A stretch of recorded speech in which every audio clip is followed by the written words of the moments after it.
que soy de peso pluma. Joder, no sabía que este cubo pesara tan poco. Ay.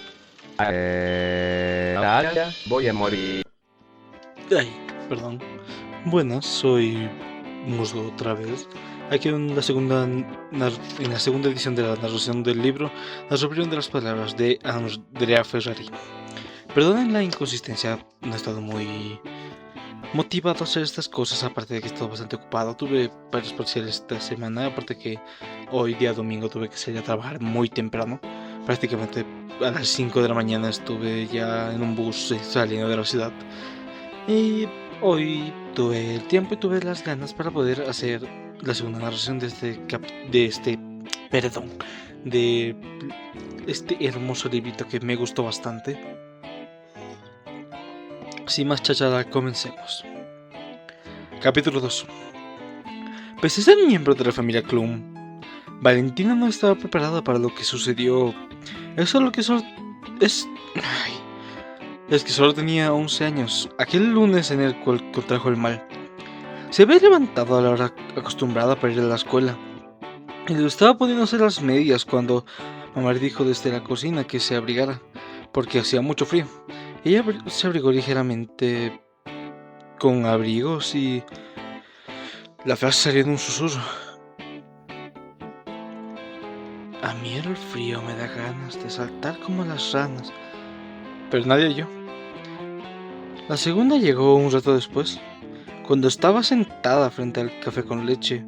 Se había servido como de costumbre, 5 cucharas de azúcar y revolvía muy lentamente. Es un montón de azúcar. Yo no mucho le echo 3. Y eso que tomo café fuerte. Vale. A su papá, tanta azúcar lo ponía nervioso y la lentitud de Valentina lo ponía nervioso. Lo ponía aún más nervioso. A decir verdad, la mayoría de las cosas lo ponían nervioso por las mañanas. Para empezar, las noticias del diario.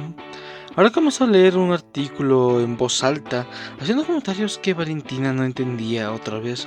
Ella abrió la boca y las palabras salieron apenas audibles. Leer en el desayuno me parecía inoportuno. Y otra vez, nadie la oyó. Fue recién en la tercera fase cuando llamó la atención de uno de sus padres. El omnibus que la llevaba a la escuela estaba esperándole en la puerta, y su mamá la detuvo para darle una recomendación sobre el frío, la comida, los estudios y el cuidado del dinero. Y otras tantas cosas. La mamá de Valentina tenía una voz extremadamente aguda y hablaba demasiado. Ella la observó seria y dijo: si me das un consejo, se te arruga el entrecejo. Ay, nena, protestó la madre. Decís cada cosa. Dicho lo cual, cerró la puerta, se volcó a sus asuntos y no volvió a prestar atención al tema hasta mucho después. En verdad, ni siquiera Valentina tenía conciencia de lo que estaba sucediendo. El omnibus se dedicó a mirar por la ventana, todavía un poco dormida. Tenía una muy vaga sensación de algo que estaba pasando, pero lo adjudicó a un resfrío que la había tenido mal los últimos días. Cuando llegó a la escuela, caminó derecho a su aula y acomodó las cosas en su escritorio. Sin hablar con nadie, fue recién al entrar la maestra de matemáticas cuando afloró la verdadera naturaleza de su mal. Saquen cuaderno, dijo la señora Marta, a quien los alumnos apodaban cara de limón, por motivos que ustedes podrán imaginar. Déjenme, le doy la vuelta a la página. Una vez alzó la mitad del aula, dijo: a mí el cuaderno no me importa un cuerno. La señorita Marta se dio vuelta sorprendida. En el fondo los chicos se rieron. Hay que aclarar que el comportamiento de Valentina era totalmente inusual. No solamente porque hablaba en rima, sino porque se trataba de una niña más bien callada, bastante estudiosa, que en su boletín siempre tenía un excelente encasillero de conducta. También deben ustedes saber que semejante producción de rimas para ella era incontrolable. La sentía venir. Con uno de esos tornudos fuertes que aún... Como uno de esos tornudos fuertes que aún uno trate no puede contener. Era una especie de cosquilla en su boca, que parecía que salía disparada de forma de rima. Pero Valentina no estaba nerviosa, más bien, al contrario, se sentía serena como pocas veces. La maestra dio unos pasos hacia ella y se acomodó los anteojos y preguntó: ¿pasa algo? Valentina no sonreía. No pasa nada, solo dijo una pavada. El gesto de la señora Marta se torció un poco más. En el fondo los risas aumentaron. Lucía, que aún estaba sentada al lado de Valentina, susurró nerviosa: cállate, ¿estás loca? Pero Valentina no se inmutó. En voz alta y mirando fijamente a la maestra contestó: yo prefiero la locura a esta cara de verdura. La señora Marta se puso roja y un tic que solo le aparecía cuando estaba muy pero muy nerviosa empezó a agitarle el labio inferior. A esta altura, las risas habían tomado toda el aula. Esto, dijo en un tono helado, no es divertido. La Valentina siguió observándola como si nada sucediera. Lo que sí es divertido es que se te ve el ombligo. Las carcajadas ya estremecían el aula. Para colmo, la señorita Marta no tuvo mejor idea que mirarse la panza para constatar si lo que Valentina había dicho era cierto. Es que la remera que llevaba puesta le quedaba bastante corta y cuando se estiraba mucho una parte de su abdomen solía quedar expuesta. Pero su gesto no hizo más que aumentar el volumen de las risas que ya se oían por toda la escuela. Fue entonces cuando se abrió violentamente la puerta y entró el director con cara de pocos amigos. ¿Se puede saber cuál es el motivo de tanto alboroto?, preguntó con un tono tan cortante que los se desvanecieron en el aire. Valentina dijo después de que intentó callarse. Leí bien eso, que incluso se llevó la mano hacia la boca, pero era demasiado tarde. La frase ya había colado hacia afuera, clara, limpia y potente. La razón del alboroto es que me tragué un poroto. Como cualquiera puede imaginarse, ese día los padres de Valentina fueron convocados por la dirección. En el camino hacia su casa, Valentina procuró mantenerse en silencio. Para conseguirlo, se puso la campera en la boca, de modo que, si salía algún sonido, apenas se oía un... o algo así. Su padre conducía el auto sin decir palabra y a su lado su mamá lucía preocupada, o tal vez habría que decir desconcertada, porque era la primera vez que Valentina tenía un problema de conducta y no sabía cómo actuar al respecto. De modo que nadie dijo nada hasta llegar a casa. Claro, esta situación no podía prolongarse indefinidamente y llegó el momento en el que Valentina tuvo que sacarse la campera de la boca. Lo hizo en el preciso instante que bajó del auto. Corrió entonces hacia la cocina y se sirvió un vaso enorme de agua. Eso fue inútil. Durante otro buen rato, mientras tragaba el agua, las frases no podían parar de salir y, si lo intentaban, apenas aparecían como burbujas flotantes. Así fue como Valentina se tomó unos 9 vasos de agua seguidos y solo se detuvo cuando sintió que tenía tanto líquido en su interior que pronto rebalsaría y saldría por las orejas. A esta altura sus padres la miraban consternados. Suficiente, Valentina. ¿Vas a decirnos qué te pasa?, dijo su padre. Ella abrió la boca y la frase salió disparada. Mamá, papá, les repito, yo no hablo, sale en versito. La madre puso cara de estar perdiendo la paciencia. Decime, ¿vos estás loca? Te aseguro que no estoy loca, las rimas salen de mi boca. En ese momento irrumpió en la cocina la abuela Felicitas. Qué lindo nombre, Felicitas, que había estado escuchando todo desde la sala. Felicitas era del tipo de persona que siempre tiene una teoría a mano para explicar las cosas. Yo creo que la culpa de todo lo tiene la computadora, dijo. Esta nena se pasa demasiado tiempo mirando la pantalla. Eso debe haberle hecho mal al cerebro. Al cerebro. Se volvió china la abuela. Ahorita mucho brilloto. Abu, en la computadora. Yo estuve solo 1 hora. También Federico. Su hermano menor aprovechó para aportar su cuota de maldad y a la confusión reinante. Para mí, dijo con una sonrisa torcida, el problema es la cantidad de bombones que se comió. ¿Vieron la caja que había traído la tía Estela? Ella se los terminó. Valentina le dirigió una mirada asesina antes de contestar. Bombones comí solo 9. El resto se los tragó el tío Fede. Se los tragó Fede. No sé de dónde saqué tío. Inmediatamente se acercó a su hermano y le susurró. Y a vos por alcautear 10 golpes te voy a dar. En ese momento su mamá se levantó dispuesta a poner fin al asunto. Estaba pálida y sus ojos estaban echando chispas. Basta, o terminaré con este chiste y vas a recibir un... Y levantó la mano para amenazar. Su marido Alfredo. Siéntese todos, ordenó. Ay, tengo que contarles algo. Empezó a explicarle entonces la antigua propensión de los Slum con contar el mal de las palabras. Es que Esteban, el papá de Valentina, nunca le había contado la historia a su mujer ni a sus hijos. Al principio a todos les costó creerlo cuando el señor Klum finalmente aceptó la verdad.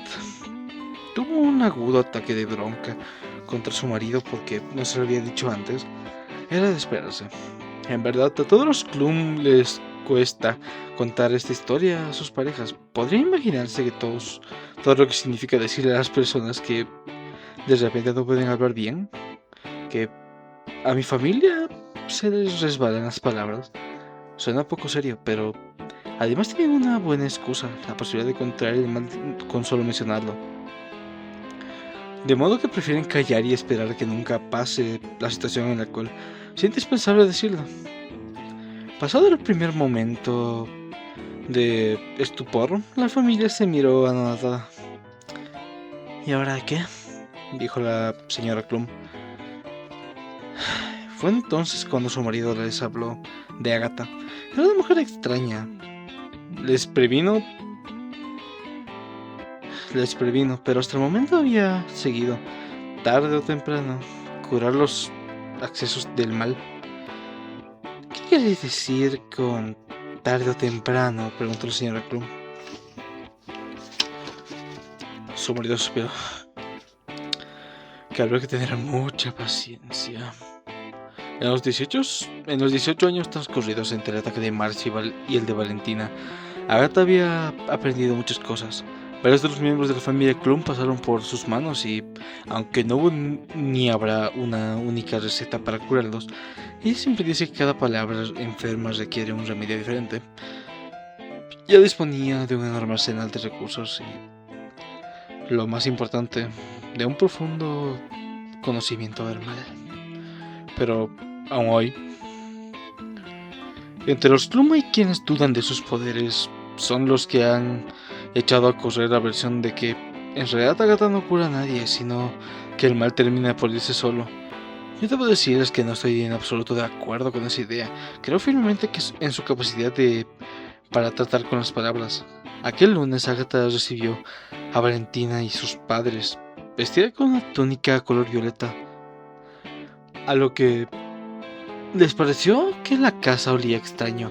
Más tarde supieron que lo que había en el aire era una mezcla de ajo e incienso, que algunas oportunidades usaba para quebrar hechizos o para hacerse de los ravioles. Ambos suenan bastante bien. Después de las presentaciones les ofreció un té de cereza, pero era evidente que los Klum no estaban ahí para tés. Los nervios se le escapaban de los ojos.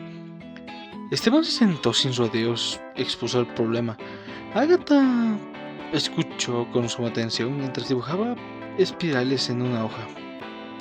Al final sonrió. ¡Qué interesante!, dijo mirando a Valentina. Te tocó una forma poética del mal. Valentina frunció el ceño. Mejor te digo una cosa. Yo prefiero hablar en prosa. Entendido, respondió Agatha. Tendremos que trabajar sobre este asunto.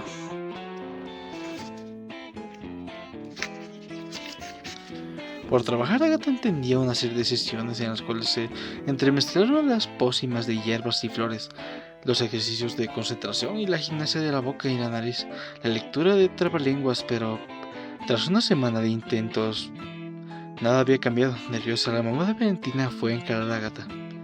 Esta situación no da para más, dijo con una voz aguda, más aguda que nunca. No le dio una buena voz. No voy a releer todo. Ya llevo 15 minutos y me faltan más de 10 páginas.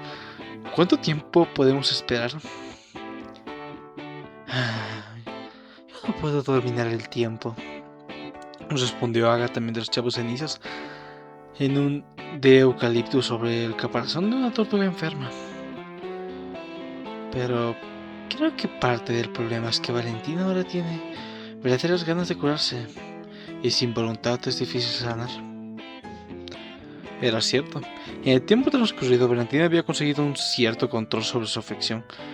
Seguía hablando en rima, pero ahora sabía cómo evitar las frases inconvenientes que salían de su boca. Se las tragaba y cuando la sentía venir, presionaba los labios y hacía una fuerza hacia adentro. Algunas veces este procedimiento le provocaba un ataque de hipo, pero al menos no se metía en problemas. Y además el mal que había aportado interesantes beneficios. Aunque sus maestros seguían creyendo que algo fallaba en su cabeza entre los compañeros, el asunto de las rimas se había vuelto sumamente popular. Ahora todos querían escucharla. Hasta venían alumnos de otras escuelas que habían oído hablar sobre esta chica extraordinaria que solo hablaba con rimas. Una rima tras otra sin cansarse nunca. La cumbre de la popularidad llegó el día en el cual Verónica le pidió que escribiera una carta y se la mandara a Luis. Desde hacía un año todo el curso esperaba que Verónica y Luis se pusieran de novios. Para cuando tuvieran 2 ojos sobre la cara, era obvio que se gustaban. Para cualquiera que tuviera 2 ojos sobre la cara, era obvio que se gustaban, pero ambos eran demasiado tímidos para dar el primer paso. Valentina tomó una lapicera y un papel, y sintió su mano que se alcanzaba para escribir un poema de un tirón. Deme un momento, voy a tomar rayito de agua. Ay, siempre hace bien un poco de agua. Aprovechando que falta poco. Bueno, no poco, falta más de 10. Como si su cerebro nunca se hubiese tomado la molestia de pensarlo. Y decía así: yo sé que no te animas. Sé que sos un poco lento cada vez que me miras. Sueño que llega el momento. Mejor te tiro una punta. Yo te gusto y tú a mí. Ahora vos hacete la pregunta. La respuesta que esperas es un sí. El agua me hizo la garganta ronca, perdón. Verónica deslizó el papel en el escritorio de Luis, en la mitad de la clase. Él lo leyó y lo guardó en su bolsillo. Apenas sonó el timbre del recreo, se levantó, caminó hacia donde estaba ella y sin decir una palabra, la tomó de la mano. Aunque nunca hubo una declaración formal, hasta ese momento estuvieron de novios. Y también desde ese momento Valentina se convirtió en la creadora de poemas más solicitada de toda la escuela y sus alrededores. Eran tantos los perdidos que Lucía empezó a hacerle de secretaria. Nunca aceptaba más de 3 en un mismo día y, exceptuando a los amigos cercanos, para quienes el servicio no tenía precio, estableció una tabla de valores. Aquí está la tabla. Hasta 2 estrofas un chocolate. Hasta 3 o 4 estrofas un paquete de galletitas y 2 chicles. Más de 4 estrofas, 2 helados y 4 chicles. Buena tasa de conversión. Los pagos deberían hacerse contra la entrega del pedido, pero Valentina contemplaba casos especiales, como declaraciones de amor que no podían esperar o poemas para mitigar la furia de los padres cuando uno llevaba a casa un boletín horrible. Y en otros casos aceptaba retrasar el cobro varios días y hasta los ofrecía sin costo alguno. Fue hasta esa época en la cual, cuando Agatha empezó a darse cuenta que algo raro estaba sucediendo.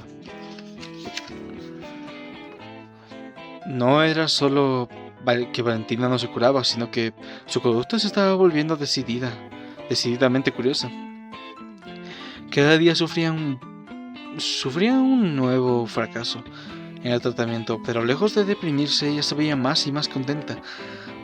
Las sospechas de Agatha se vieron confirmadas el día en el cual salió a comprar velas azules para una ceremonia nocturna y dejó enfrente una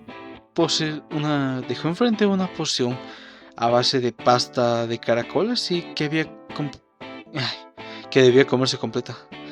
Volvió y antes de lo esperado y se encontró que el pote se había vaciado extrañamente rápido y su gato estaba dando vueltas por ahí con aire pipón y mareado.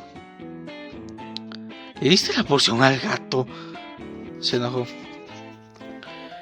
Valentina se hizo la desentendida. No me culpes, fue tu gato. Él vino a lamer mi plato. A mí me parece,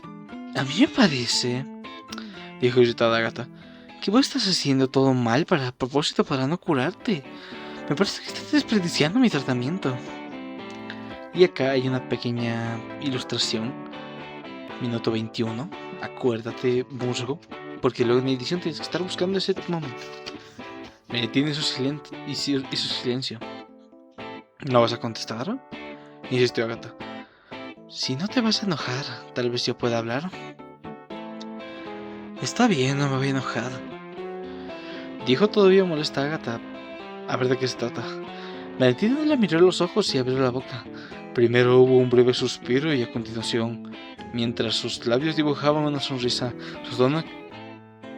soltó una catarata de rimas para las cuales no tuvo siquiera que tomar aliento, como si hubiera estado allí esperando a salir, plegadas en un rincón de su boca.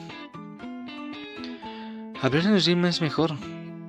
Y comenzó un alfajor, como si subiese un caballo, y galopa como un rayo, como cantar en la ducha, si sabes que nadie te escucha, como quedarse en la cama un lunes en la mañana.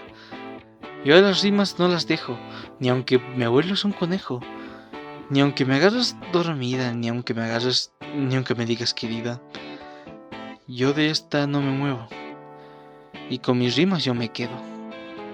Cuando terminó, Agatha se puso a aplaudir entusiasmada. Bravo, dijo. Esto es lo que llamo una excelente defensa. Me quedó todo perfectamente claro. Desde ese momento se declara el fin de nuestro tratamiento y brindaron con un juego de alcauciles. ¿Qué es un alcaucil? Por la eterna salud de las rimas. Y a este punto llevo 22 minutos, 23. Y me faltan unas... ya estamos cerca. Es hasta la página 60. Al día siguiente, Agatha convocó a los padres de Valentina en su casa. El llamado los alarmó. Temían de que les diera una mala noticia, que les dijera, por ejemplo, que el caos iba empeorando o que directamente era incurable, pero la encontraron de un excelente humor, tirada en el sofá, comiendo una semilla de girasol junto a su gato. Gato comiendo semillas, qué rico. Les ofreció un té de rosa mosqueta y fue al punto. Entonces llamé para decirles el tratamiento se terminó. ¿Cómo que terminó?, protestó la mamá de Valentina con su vibrante voz aguda. Si todavía no se curó. Eso rimo. Efectivamente no se curó. Valentina no quiere curarse, pero ustedes tienen que haberse dado cuenta. Ahora estamos felices. El mal le hizo bien. ¿El mal le hizo bien?, repitió la mamá extrañada. Es cierto, reflexionó el padre. Estamos contentos. ¿Y eso a qué se debe?, preguntó desconcertada la madre. ¿Es el poder de las palabras? ¿El qué? Es que nosotros somos nuestras palabras, dijo Agatha. Nosotros somos nuestras palabras. Repitió confundida la madre. ¿Y eso qué quiere decir? Que las palabras nos transforman. Lo que leemos y lo que escribimos, lo que decimos y lo que callamos. Usted le dijo a Agatha mirándola. Usted le dijo a Agatha. Ah, perdón, soy pendejo. Usted, le dijo Ata mirándolo fijo, debería pensar en ello. Yo. La madre de Valentina se fue, sintiéndose muy confundida. Según me había dicho Agatha, Valentina sigue hasta hoy hablando en rima, pero consiguió todo un total dominio del asunto. Que alguna gente ni siquiera se da cuenta de la técnica, eso sí, ella siente venir la rima y la frena en su boca, la saborea, la analiza y luego la deja salir, pero interrumpida por alguna tos oportuna, en ocasiones que tenga una que se traga una parte, de modo tal que el oyente desprevenido ni se da cuenta de ello. Les doy un ejemplo. Cuando la maestra de historia le preguntó a dónde creyó que Colón había llegado cuando descubrió América, Valentina detuvo los rimas en su boca. Se los hubiera soltado así nomás, sin filtros, había sonado algo así. Cristóbal Colón hizo flor de papelón. Como el mundo no entendía, en las Indias él creía, pero nunca se enteró que América llegó. Con los convenientes cambios resultó así. Cristóbal Colón en las Indias se creía, pero América llegó. Como ven, se las arregló bastante bien.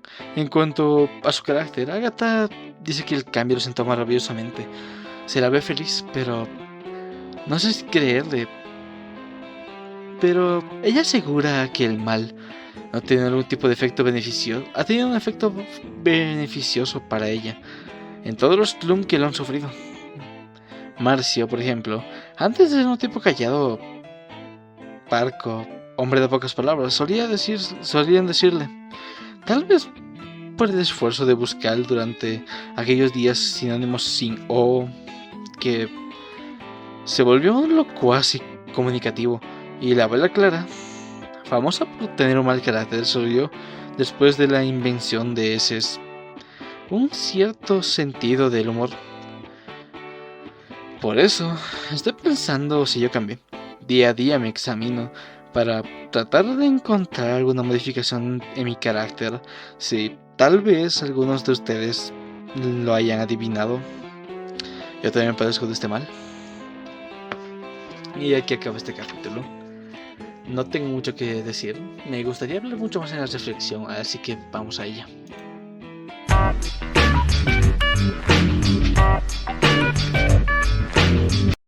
Ahora pasando a la reflexión, le voy a enfocar en una parte que me pareció muy interesante del capítulo, que es el cómo manejas tus palabras.